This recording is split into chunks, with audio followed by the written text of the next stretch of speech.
When we discuss the splitting of the sea in this week's Parsha, we use the Hebrew phrase Kriyas Yamsuf. But if you look for that phrase in the Torah, you won't find it. The Torah uses a different word to describe God splitting the sea, Vayibako. So why don't we call it Bekiyas Yamsuf instead of Kriyas Yamsuf? One commentator explains that Bekiya refers to something that was attached and then is split for the first time.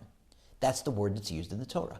Kriya refers to something that was attached and then split, then reattached and then split again. We use the phrase Kriya because we want to pick up on the fact that there wasn't one, there were two splittings of the sea. You'll say, when was there a second splitting of the sea? The Medrash explains that there were two fellows, two rascals, named Dasan and Aviram. Those people who were a thorn in Moshe's side from early in his life, for years later into the wilderness.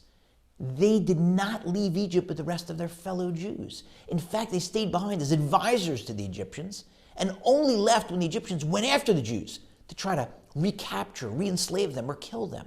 But when they got to the sea and saw the miracle that God had done, splitting the sea, they prayed to God, and God made another miracle. A second miraculous splitting of the sea just for the two of them. How did they merit that?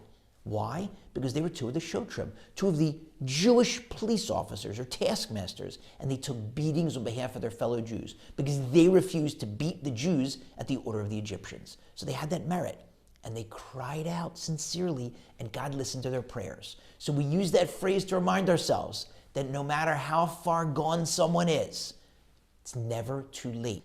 Repent, pray sincerely, and God will listen to those prayers.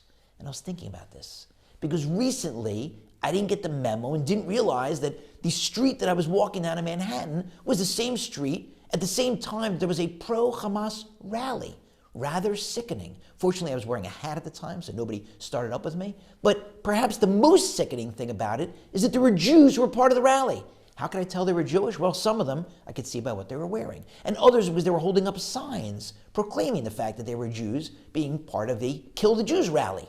Make no mistake, you can't globalize the Intifada, and you can't have from the river to the sea without killing Jews. And there were Jews at a pro-Hamas rally. You could vomit, or you could cry, or both. And ask yourself, how could fellow Jews be so ignorant, so ill-educated, so brainwashed, so callous to be part of a pro-Hamas rally while there's still hostages in tunnels?